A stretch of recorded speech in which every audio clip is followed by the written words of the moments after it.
अस्सलाम वालेकुम एवरीवन, कैसे हैं आप सब। आई होप आप सब ठीक होंगे। हमने स्टार्ट किया था 7th क्लास की साइंस का unit number 3 transport system in plants and animals, जिसमें हम लोगों ने हार्ट की डिफरेंट डिजीज़ को डिस्कस कर लिया था और उन डिजीज़ का हम लोगों ने ट्रीटमेंट डिस्कस कर रहे थे और ट्रीटमेंट हमने पढ़ा था जिसमें हम लोगों ने ग्राफ्टिंग और पेस मेकर को पढ़ लिया था। आज हम लोगों ने हार्ट का एक और ट्रीटमेंट पढ़ना है विच इज़ हार्ट ट्रांसप्लांट। आपको पता है, जब हार्ट बिल्कुल किसी भी पेशेंट का काम करने के काबिल नहीं रहता तो हम उस हार्ट को फिर ट्रांसप्लांटिंग की तरफ लेके जाते हैं। मतलब कोई भी इंसान है, कोई भी पेशेंट है जिसकी पूरी बॉडी के ऑर्गन सही से काम कर रहे हैं, सिर्फ हार्ट सही से काम नहीं कर रहा, ऑलमोस्ट काम बिल्कुल ब्लॉकेज हुई हुई है, किसी भी वजह से उसका हार्ट काम करना बंद हो गया है, तो उसका हार्ट का हम करते हैं ट्रांसप्लांट। यानी कि कोई ऐसा डोनर होगा जिसके साथ उस पेशेंट का ब्लड ग्रुप मैच करता है, तो आप उस डोनर से वो हार्ट ले लेते हैं और ख़ुद आप अपनी ज़िंदगी बढ़ा सकते हैं और ठीक हो सकते हैं, अपने हार्ट डिजीज़ को क्योर कर सकते हैं। अब लेकिन देखा जाए तो हार्ट कोई भी नहीं डोनेट कर सकता, क्योंकि सबके पास एक ही हार्ट है और हार्ट एक होने की वजह से कोई भी इजीली आपको अपना हार्ट नहीं दे सकता। फॉर एग्ज़ाम्पल, जैसे कि हार्ट ट्रांसप्लांट वही लोग कर सकते हैं या तो वो खुद विलिंग हो आपको हार्ट देने के लिए अपनी ज़िंदगी में, या फिर अगर किसी की डेथ हो जाती है और उसका बाकी बॉडी के ऑर्गन्स अगर काम नहीं करे, हार्ट अगर उसका और जो बॉडी का ऑर्गन है वो नॉर्मल काम कर रहा है, तो आप उसकी परमिशन से उसकी डेथ के बाद भी वो हार्ट ऑर्गन ले सकते हैं। ठीक है, इस तरह से जो ऑर्गन्स हैं वो लोग एक दूसरे को डोनेट कर देते हैं। तो जो ट्रांसप्लांटिंग है बेसिकली इसमें होता क्या है, जो डोनर है आप उससे हार्ट लेते हैं और अपना सर्वाइवल बढ़ा सकते हैं। जैसे कि कुछ हार्ट पेशेंट्स हैं जिनकी सिर्फ लास्ट होप ऑफ सर्वाइवल ये ट्रांसप्लांट रह जाती है। Some heart patients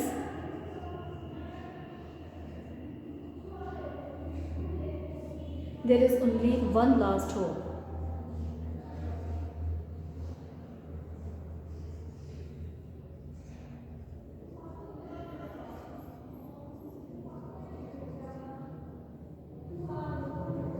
of survival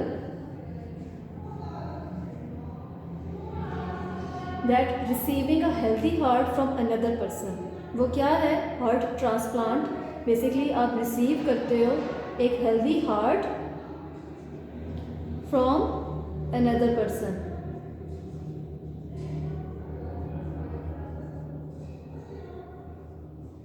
जो भी इंसान हार्ट डोनेट करता है इसको हम डोनर कहते हैं, जो रिसीव करने वाला पेशेंट होता है उसको हम रिसीवर कहते हैं।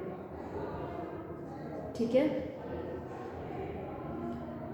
और बेसिकली ये जो हार्ट ट्रांसप्लांट होता है ये प्रॉपर एक ऑपरेशन होता है, 5 घंटे का ये ऑपरेशन होता है, जिसमें आप जब हार्ट ट्रांसप्लांट हो जाता है तो पेशेंट के पास 50% चांसेस होते हैं कि वो सरवाइव कर सके, ऑपरेशन सक्सेसफुल हो सके और उसको अपनी ज़िंदगी तकरीबन 5 साल तक अपनी ज़िंदगी बढ़ाने के चांसेस होते हैं। तो ये हमने आज पढ़ लिया है हार्ट ट्रीटमेंट्स। बेसिकली हम किस किस तरह से हार्ट के जो डिजीज़ हैं उनको ट्रीट कर सकते हैं, ग्राफ्टिंग से, पेस मेकर से और ट्रांसप्लांट से। ठीक है, अब हम स्टार्ट करते हैं पढ़ना कि हम हार्ट डिजीज़ को अवॉइड कैसे कर सकते हैं। अवॉइडिंग हार्ट डिजीज़ मतलब हम कौन कौन से स्टेप्स को फॉलो करें जिसकी वजह से हम हार्ट डिजीज़ को अवॉइड कर सकते हैं। नंबर 1, अगर हम अवॉइड करें food such as red meat, butter, eggs, fat, fried food which have high cholesterol content. मैंने आपको पहले भी बताया था कोरोनरी आर्टरीज हार्ट को ब्लड सप्लाई करती हैं। अगर कोरोनरी आर्टरीज में ब्लॉकेज हो जाए तो हार्ट को ब्लड सप्लाई नहीं होता, जिसकी वजह से हार्ट डिजीज़ हो जाती हैं। और ब्लॉकेज कौन करता है? Cholesterol content. तो बेसिकली हमने अवॉइड करना है वो फूड जिसके अंदर कोलेस्ट्रॉल कंटेंट होता है। Avoiding food which contain cholesterol content. ठीक है, क्योंकि कोलेस्ट्रॉल कंटेंट क्या करता है? कोरोनरी आर्टरीज को ब्लॉक कर देता है, जिसकी वजह से हार्ट डिजीज़ होने के चांसेस ज़्यादा हो जाते हैं। इसके बाद अगर हम ज़्यादा खाएं, eating more fish, fresh vegetables and fruits, तो हम हार्ट डिजीज़ को अवॉइड कर सकते हैं by eating more fruits, vegetables, fruits खाएं, सब्जियां खाएं, इससे भी आपका जो हार्ट है वो एक्टिव रहता है। फ़िश खाएं। इसके अलावा स्मोकिंग ना करें। आप जैसे जैसे स्मोक करते हैं उससे भी आपका हार्ट बुरी तरह अफेक्ट होता है। सिगरेट नोशी आप लोगों ने नहीं करनी। अवॉइड स्मोकिंग, ठीक है। इसके अलावा आपने एक्सरसाइज करना है रेगुलरली। आप एक्सरसाइज करते हो तो क्या होता है, आपको आपका हार्ट एक्टिव रहता है।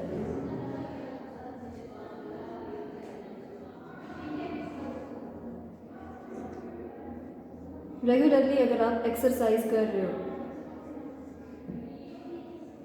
तो तभी आपका हार्ट एक्टिव रहता है।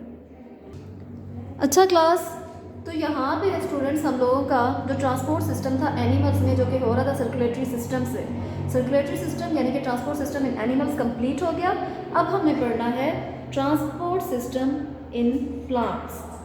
ट्रांसपोर्ट जो पूरा सिस्टम है ट्रांसपोर्ट का, वो प्लांट्स में कैसे होता है, ठीक है। अब ट्रांसपोर्ट सिस्टम प्लांट्स में कैसे होगा, यानी कि एक जगह से चीज़ें दूसरी जगह तक प्लांट्स में कैसे पहुंचती हैं। आपको पता है प्लांट्स को पानी की बहुत ज़रूरत होती है। प्लांट्स जिस ज़मीन में होते हैं हम उनको सुबह शाम पानी देते हैं, और साथ ही जिस ज़मीन में प्लांट्स होते हैं वहाँ से वो ज़मीन से बहुत सारे मिनरल्स एब्जॉर्ब करते हैं। तो प्लांट्स में बेसिकली दो तरह की वेसल्स होती हैं, एक्साइलम और फ्लोएम, ठीक है। प्लांट्स जब एब्जॉर्ब कर लेते हैं सारे mineral, sodium, potassium, calcium, magnesium, phosphorus, इस तरह के बहुत सारे मिनरल जो वो रूट से लेते हैं और जो हम पानी उनको देते हैं, वो पानी फिर पूरे पौधे तक पहुंचता है और खुराक पूरे पौधे तक पहुंचती है। वो कैसे पहुंचती है, जैसे कि आप देख सकते हैं ये कोई भी प्लांट है, ये इसकी रूट्स हैं जो ज़मीन के अंदर हैं, ठीक है, जहाँ से वो वाटर एंड मिनरल्स एब्जॉर्ब कर रही हैं। फिर ऊपर जो प्लांट का तना है, ठीक है, जो भी प्लांट का तना यानी कि स्टेम है, स्टेम के अंदर दो तरह की वेसल्स होती हैं, एक होगी एक्साइलम, दूसरी होती है फ्लोएम, ठीक है।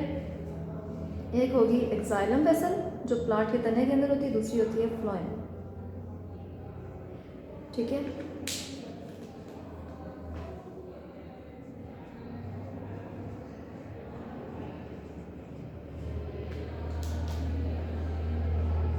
एक्साइलम वेसल, दूसरी होगी फ्लोएम।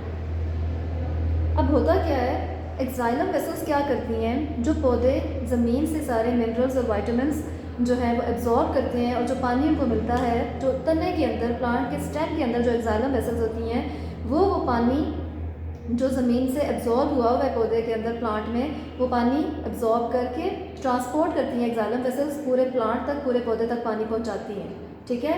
एक्साइलम वेसल्स रिस्पॉन्सिबल होती हैं वाटर की ट्रांसपोर्ट के लिए, और जो फ्लोएम वेसल्स होती हैं, प्लांट्स में बेसिकली क्या होता है कि जो प्लांट्स के पत्ते होते हैं, पत्तों पे खुराक तैयार होती है, यानी कि फूड बनता है। प्लांट्स में फोटोसिंथेसिस का प्रोसेस होता है। फोटोसिंथेसिस के प्रोसेस के ज़रिए पौधे अपनी खुराक खुद तैयार करते हैं, वाटर, कार्बन डाइऑक्साइड को यूज़ करके, in the presence of sunlight and chlorophyll, in the form of glucose. पौधे अपनी खुराक खुद तैयार करते हैं पत्तों पे।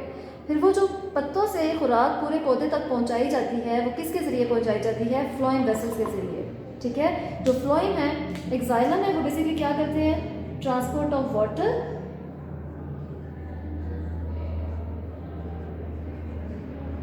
और फ्लोएम क्या करते हैं, ट्रांसपोर्ट ऑफ फूड, यानी कि खुराक की ट्रांसपोर्ट करते हैं। अब जो एक्साइलम है बेसिकली वो क्या होती हैं, लॉन्ग ट्यूब्स होती हैं। ये बहुत लंबी लंबी ट्यूब्स होती हैं, जैसे कि आप यहाँ पे देख सकते हैं, इस तरह की कोई बहुत लंबी लंबी सी ट्यूब्स होंगी, एक्साइलम ट्यूब्स, ठीक है, जिनके जरिए पानी एक जगह से दूसरी जगह तक पूरे पौधे में पहुँचाया जाता है। जबकि फ्लोएम क्या होती हैं, ये लॉन्ग लॉन्ग सेल से बिल्कुल बनती हैं, made up of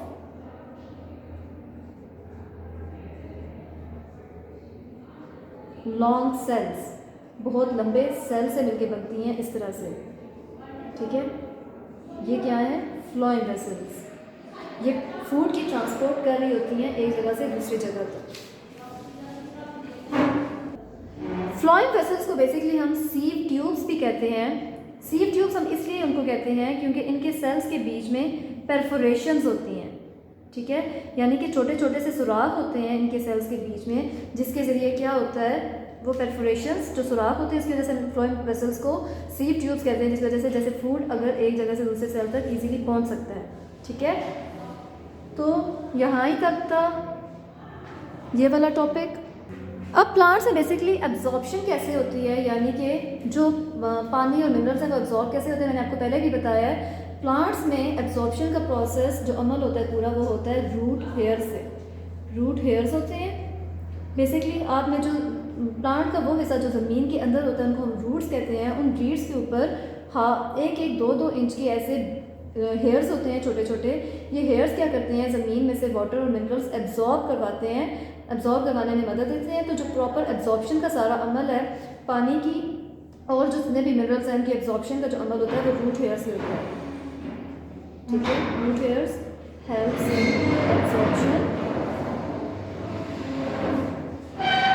absorption of water and minerals. ठीक है, जो रूट हेयर्स हैं, जो रूट्स के ऊपर छोटे छोटे बाल होते हैं, सारा जो पानी और मिनरल्स होते हैं जो ज़मीन से कौन एब्जॉर्ब करता है, ये रूट हेयर्स एब्जॉर्ब करते हैं। ठीक है, यहीं तक का आज का हमारा टॉपिक। आई होप आपको समझ आ गई होगी। आप लोग अपने नोट्स निकाल लें जो हमने आपको प्रोवाइड किए हैं।